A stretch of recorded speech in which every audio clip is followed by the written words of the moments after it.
There we go. Adam just showed up. Oh, good old Adam. Welcome, Adam. Hey guys. Hey, Eddie. I can hear Oh, him. Adam, you done We're it. learning. I don't know what's going on. I can put Adam in the circles. Adam, we thought you were going to make it, mate. Yeah, I'm here. Adam, Yeah, where are you from? Southern Cal. Oh, we're in Southern Cal. I'm in Redondo Beach. Oh, Redondo. Yes. Don't they call that East Bay or something? South Bay. South Bay. Can you guys hear me okay?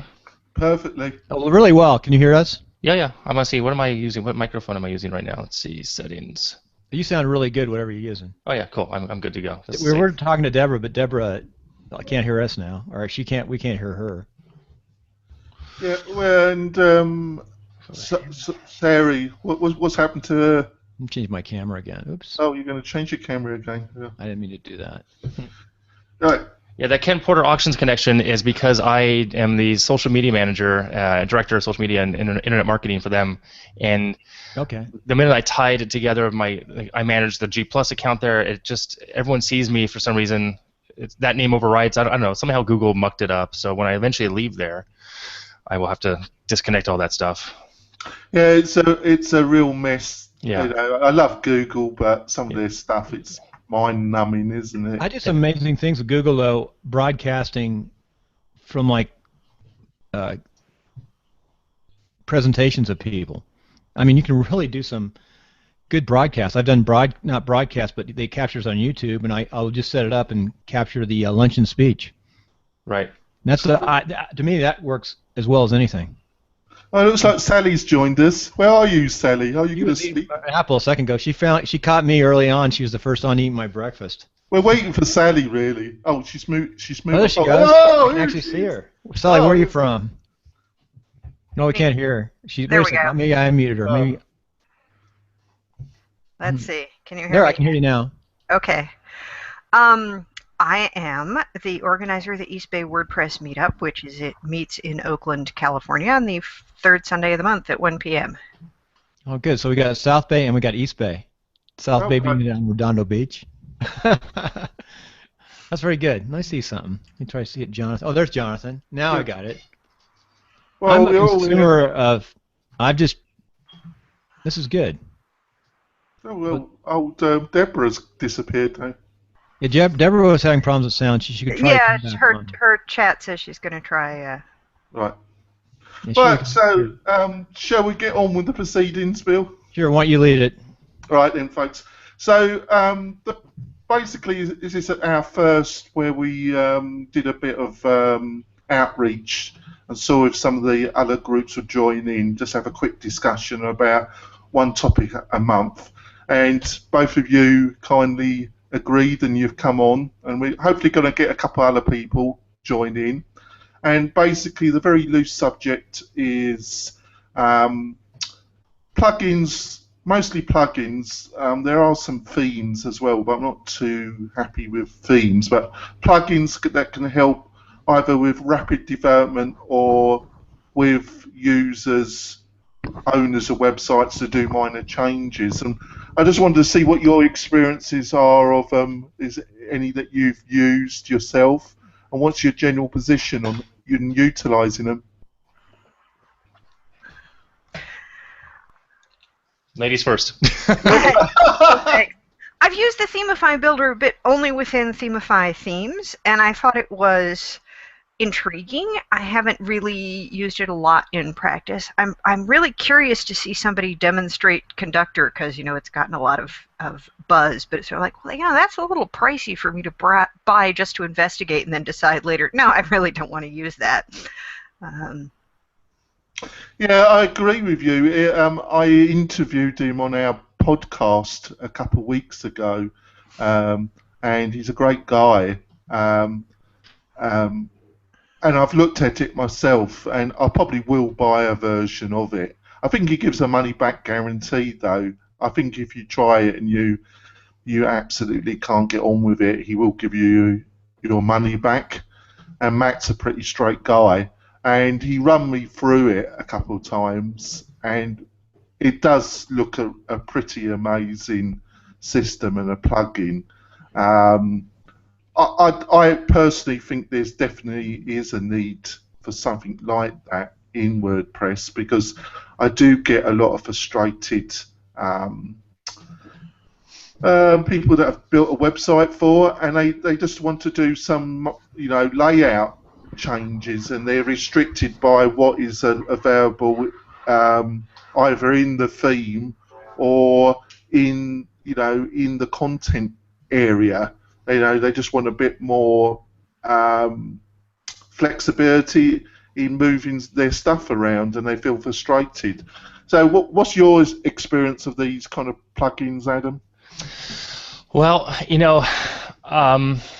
so the question, so really to allow the user, the client, to make the changes themselves?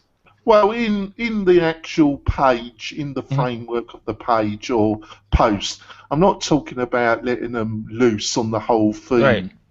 Just, I've gone as far as to, I've never done it through a plugin. I'll do a custom post type, so that limits them to how and where, how to do certain things, because it's beyond just a page or a post.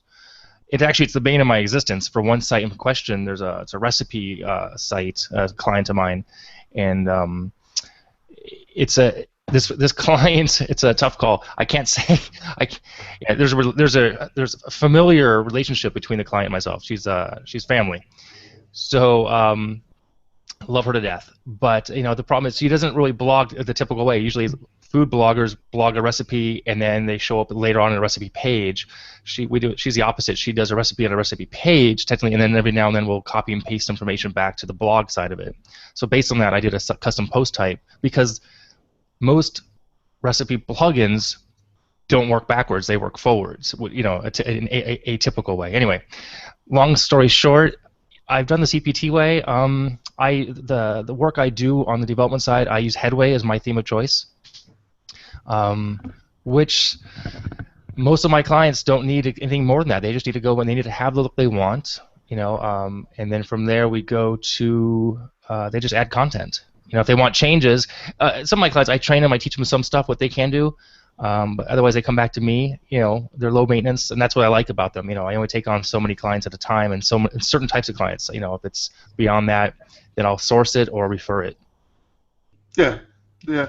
So you think, I'm getting the impression that you think that these plugins aren't going to be used for minor changes. They're just for people that are wanting to build a whole website themselves. Yeah. The other plugin, I'm trying to think of the best way, another way to word it. It depends on what the purpose is. It really depends on what the changes are needed. And I try to educate and help guide the client to not people. Here's the thing: people don't come to your site for the look of it. Unless you are a designer, no one's going to look at your site for how it looks. They want to look clean and nice and relevant, but the content's the key.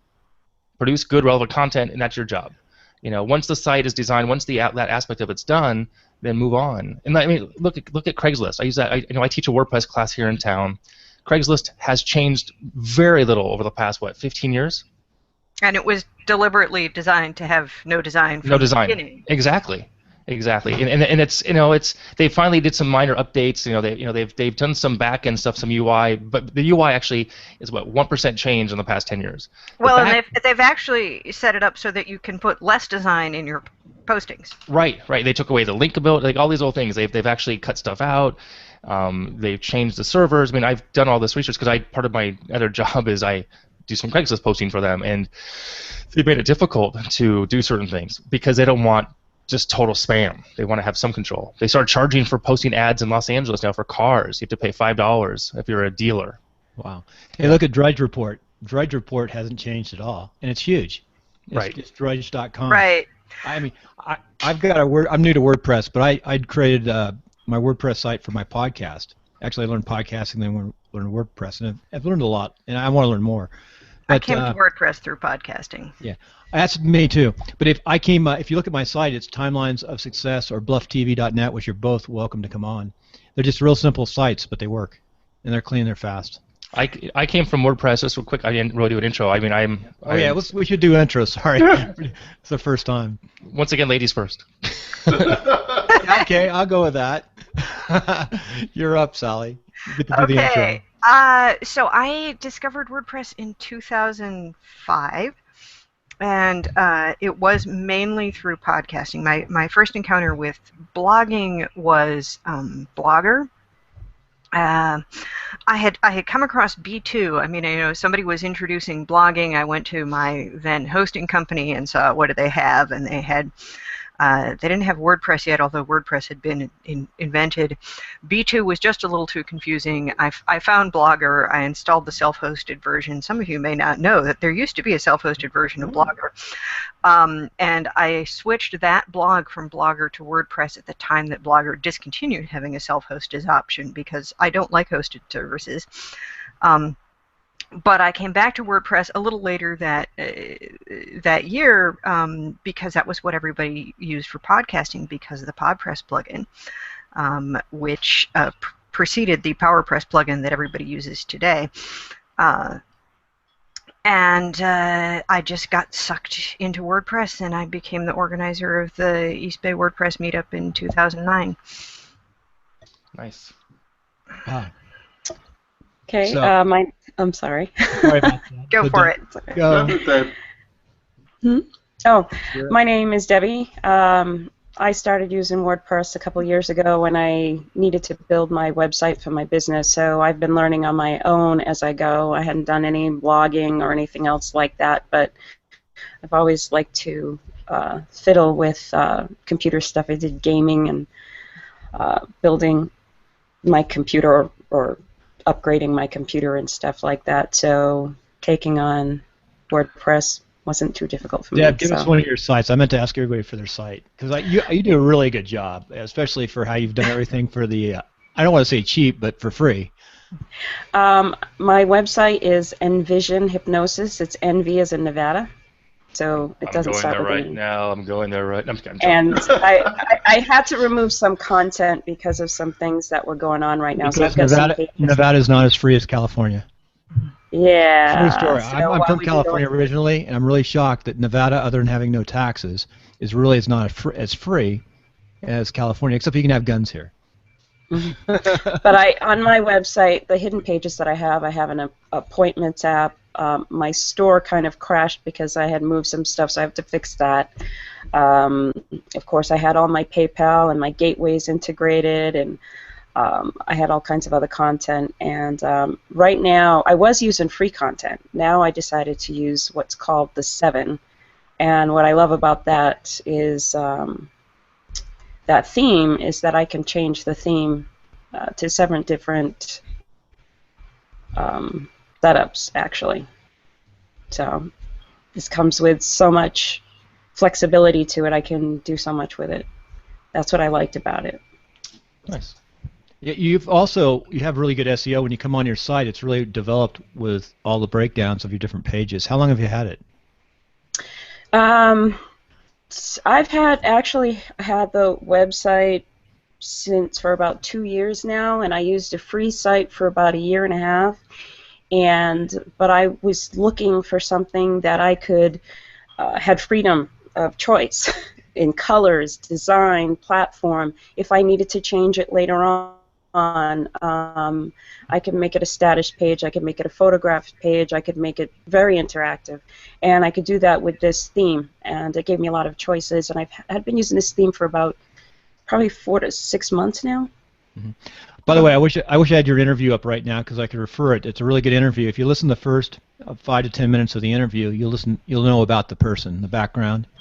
And I do basically an interview formatted system, which is about 25 minutes, and you basically learn about that person. So it's good to refer to. I wish I had that link up. I should have yours up. I took a vacation for 2 weeks. How dare you? How dare you? Yeah, I actually climbed Mount Whitney too. So and I did 9 interviews in Southern California. Yeah, some of them are going to be some pretty high-end interviews, face to face. Good. Adam next. Oh, hi. So as you can see, I just got my my little thing going there. What's your website? So I'm at kitchensinkwp.com. It's where I share what I know for free. I have my other company, it's Silver Lining Productions. It's where people hire me. And so I run the South Bay WordPress Meetup here in Southern Cal. We're up to about 180 people. I started it in the area because of just, actually I'm wearing my WordCamp LA shirt. but which was 3 weeks ago. It was awesome. I started Was it sold out? I would have so liked to go, except I actually had to be at a different conference in LA that same weekend. What conference? It's called ECC. Okay. Yeah, cool. It was sold out. It was awesome. We had a great time. We did a foundation Friday, so we had a beginner track on Friday, designer track, and a business track. I spoke in the beginner track. So I run the South Bay Meetup. I have a podcast also. Weekly, comes out Mondays, and I teach a WordPress 101 class here in town. And I came to WordPress from I spent a couple days with Joomla, and we broke up. That's all it would take. Yeah, no, actually, I spent a little longer. I spent about 2 months. I was working for a company in Colorado at the time, and we're trying to do an in-house website, and I messed with it, but then the company went under, and so I left, and I ended up coming back to California for a different job. I was hosting a web show on camera, yada yada, and I got laid off. And really, the reason I came to WordPress, I started with Blogger also for my photography site. I do some corporate commercial photography. Less these days, just because everyone thinks they're a photographer. Because if you have, a phone, you are a professional photographer. That's right, isn't it? Yeah, totally. So I mean, my kids are actually making huge money. No, I'm kidding. So so I came back to. I needed a new website for my photography, which is under silverliningphotography.net. I went ahead and redesigned that in WordPress, and then but it just kind of fell back in my lap and helping people out and teaching the class, and then the meetup, and then the podcast. So I'm in week 31 tomorrow for my podcast, and my podcast is short, 15-20 minutes. What's it about? I kind of go over tips and tricks. I mean, just things I can share. To try to share audio is tough for what we do, and I also try to add an interview at least once a month with either designers, developers, or end users, people who actually use. Why they if you're a small business owner, why did you pick WordPress to use for your business? Oh, that's good. So yeah, Jonathan, I think you have a guest.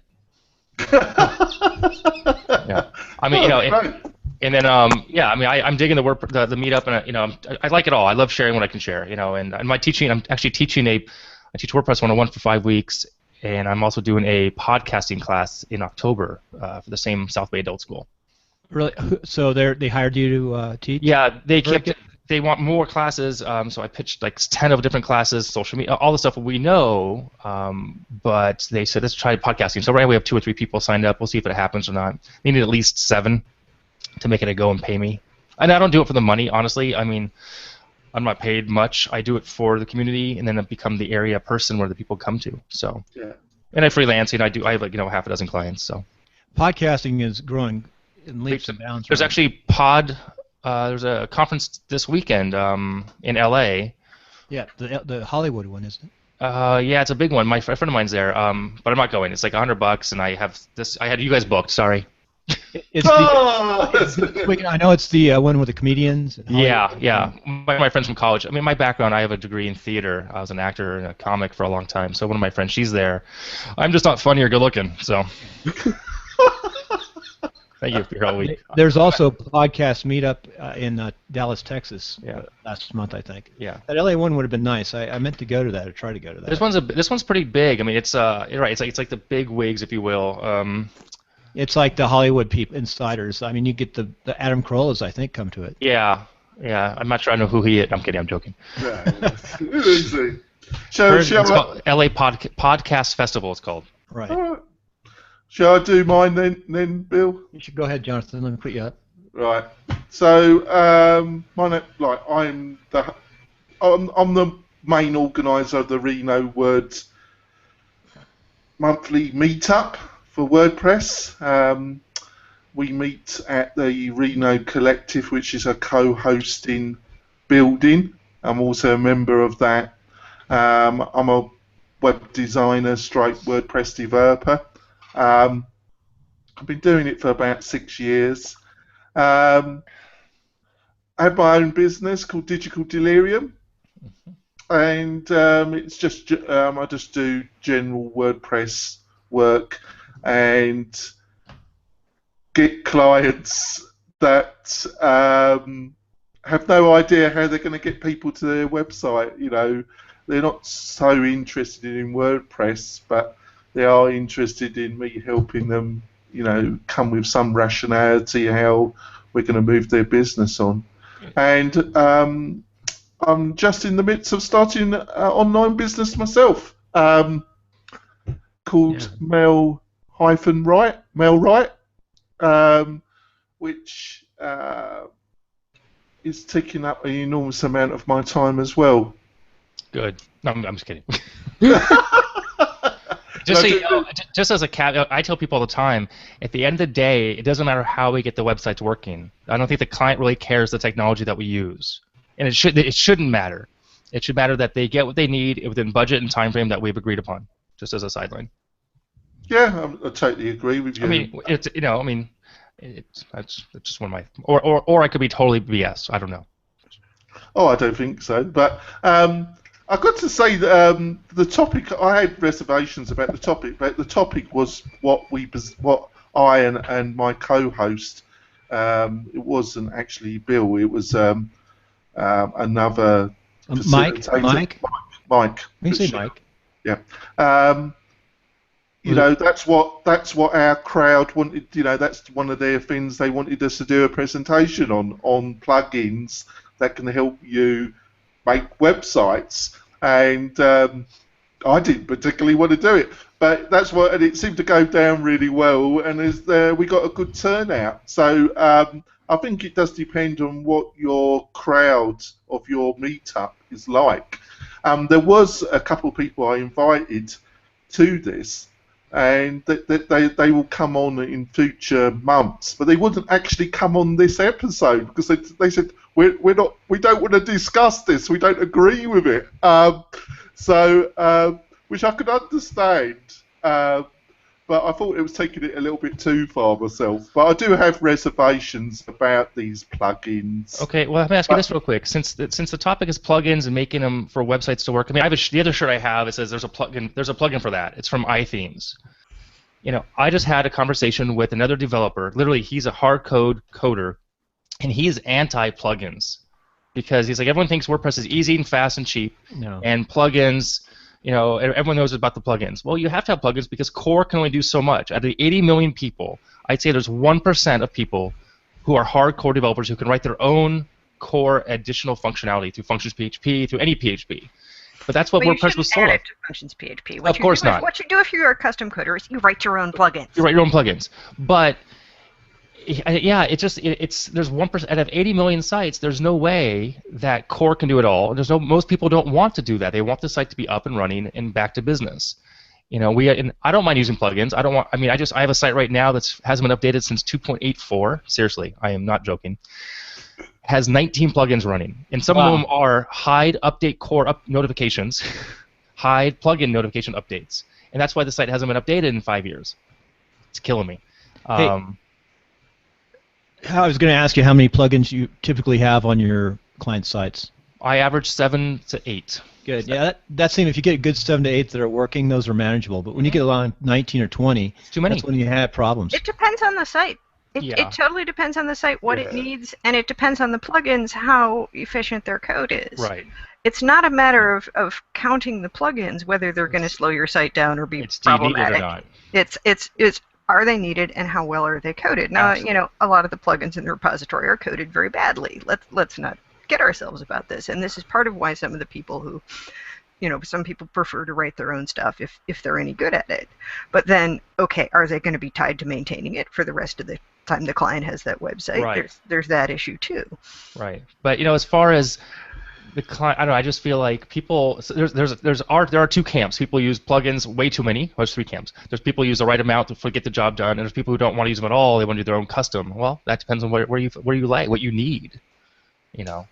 Right. I mean, I think there is this issue about, particularly with these kind of design and build oriented plugins, and with the themes. We did a couple of sessions, one a year ago and one recently this year, on these, you know, drag and drop themes. Yeah. And sort of, do they live up to their billing, and how easy are they to use, and what are their limitations, and that kind of thing. And you know, that in some cases, I mean, you know, I had, for this most recent session, you know, I had installed and tested Ultimatum, and my conclusion about it was, well, you could probably do pretty much anything with it. And the learning curve involved is such that I would rather sit down and code it by hand. Right, yeah. That's a drag and drop. Sort of. Yeah. Theme, I it's a mean, theme. it's a theme where it's like you can do this stuff without coding, but it's so complex that it's that it's just as difficult. If you actually know how to code it, it's just as easy to do it with code. Yeah. And this is prompted an article I wrote recently called, Are we misleading people about WordPress? That for some reason people have come to think that without knowing code is semantically equivalent to without knowing anything. And if you think about it, think about all these fiendishly complex software programs like Photoshop. Uh-huh. You don't have to know any code to become an expert at Photoshop, but you have to spend an awful lot of time learning it. Yeah. Yeah, that's true. I have the Adobe suites, and I work, of course, Adobe. I've had to learn a lot. I consistently had to relearn. But I think we've got a business owner here, and that's just why we asked Deb to join us, because a business owner that likes to do their own thing. You've got a bit of a different perspective to this. You actually like these tools that allow you see that as a liberation almost, don't you? Well, yeah, I think if something is well designed, it lets an end user. I'm sorry, Deb. Go and talk. That's okay. What happened is I was pressed for time. I'm working full time. I'm starting my business part time, hoping that the business will replace the full time job. Right. And I know I needed to be involved in every aspect of my business. Whether I get an accountant, I need to know where the money's going. If I get a website, I better know what's going on, because something happens and I don't have that person anymore. I don't want to be stuck with a website that I don't know what's going on. WordPress and all the plugins gave me that ability. I had to go and learn it, but it was worth it. I didn't have the money to go spend more time or even the time to go to school, so WordPress created that venue for me. I mean, granted, no matter what it is that you're going to do, you're going to have to learn. I'm still learning other aspects about my business. It's still a growing business. I do continuing education for my profession. I'm still going to constantly learn. I still have to invest in it, and we have to ask, is it worth it? How valuable is it to me? And that's what I liked about this thing. I learned a lot about WordPress and doing it. I enjoy doing it. I've made a lot of mistakes along the way. Obviously, I do have some plugins in there that I'm not using that I need to get rid of, and that's probably what caused my store to crash. So, but I'm still learning. I don't know much about code or anything. I thought about going to school for it, but that would be taken away from what I'm really trying to do here, and that's get my website going for the purpose of my business, which is hypnosis. So. And I meet a lot of owners like that. I think it's a balance. I actually think this is one of the things I thought having some group organisers on is that I think this balance could cause WordPress a lot of trouble, because in the end, getting the right balance between these different groups is going to be difficult. And in the end, it could cause WordPress a lot of trouble trying to be all things to all people. I just wondered what our guests think. Is there a right balance, or is that balance just going to find itself? What do you think is going to happen in the next year? I think WordPress has been struggling with this issue for quite a while, and I don't know if there's exactly a perfect solution for it. It's part of why you've seen a lot of new blogging tools come up, that why you see things like Medium and Ghost and whatnot appear, because if all you want to do is blog, WordPress is no longer really the best choice. Yeah. Or at least not the easiest choice. But if you want to blog and do some other things, if you want a simple content management system for a business, that it's still possible to learn how to use without a lot of background, as long as you're willing to put some time into it. And it's like, as Deb just said, she had to spend some time learning. It was possible for her to learn. She didn't have to go to school. She didn't have to become a programmer, but she had to go through some trial and error. It's the problem is when you advertise something or you lead people to believe that they can pick it up instantaneously without having to go through any learning curve at all. And I think the other thing, there's been a lot of discussion in the meetups, in the general community, that attacking themes that have a lot of functionality built in the theme.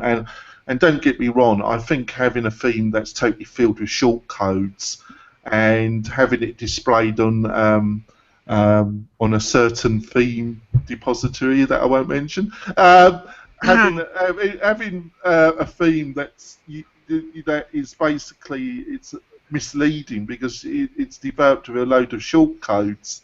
I don't agree with that. But on the other hand, saying that all the functionality should be in plugins, because in my experience, most business owners, unless there's somebody like Deb that wants to get really involved in it, the traumatic experience of actually trying to get a website up and running that actually does the job and has they don't want to go back to it anytime soon. So they never changed the theme until the site is so old. I've seen this go a couple of ways, because I've seen people say, okay, well, we saw this amazing theme that does this and this and this and this and this, and we wanted it, and then they install it and they go eek, and run away because all the theme options are so terrifying to them. It's true. I mean, getting it set up to look like the demo is not very intuitive. So I tell people all the time that 11 years ago, when WordPress came out, it was marketed, if you will, marketed as free and easy, and it still is marketed that way. It's free and easy. If you want WordPress.com in your domain, you can be up and running in 5 minutes. Set up a blog on WordPress.com. Dead easy. It's free and easy. The minute you want more customization and/or your own hosting, I mean, they'll charge. They now offer, they'll mask it and give you a domain, which they get, they sell. They offer you support services. I mean, Automatic's a great company. They make a lot of money. I know people who work there. I mean, I've applied and I will reapply. My timing wasn't great. They take care of their employees, yada yada. You can work from anywhere in the world, but you want free and easy. It is to this. The minute you want customization and anything more, there's a learning curve, and it depends on where you want to go. And that's why people ask me, why did I pick Headway? Because the reason why, there are 2,600 themes in the repository as of last week. I can't know all those themes and settings. So for what I offer to my clients, I chose a theme, and I get to know it really well. And even that has too much depth for most of my clients. Yeah. Hey, can I ask a quick? Sorry about that. You know what? I should really be paying attention, because I think the person who does what I'm doing actually needs to focus on running this up. Actually, listening to your ideas and thinking of stuff. Hey, Michael Hyatt's, I meant to put this up. Michael Hyatt's theme, you're probably familiar with it, Adam. What do you have you looked at that? What do you think of that theme? I mean, that's interesting because he's designed it just for podcasters, and I think he's made a lot of money. On this. I'm not actually familiar with that. Put that link up. I used to listen to his podcast. I don't lately. Yeah. By the way, last week I said I like to listen to some new podcasts on one of the Facebook groups, and I listened to about 15 different new podcasts. My brain is spinning. I listen to 20 podcasts a week. I'm 8 hours behind right now, but I don't listen to radio a whole lot anymore. Anyway, yeah. Michael Hyatt's, I liked it originally. Now I don't. It's funny. I talked to another podcaster who's doing great things out there, and he'd hit me up. He's like, "Hey, what about he and I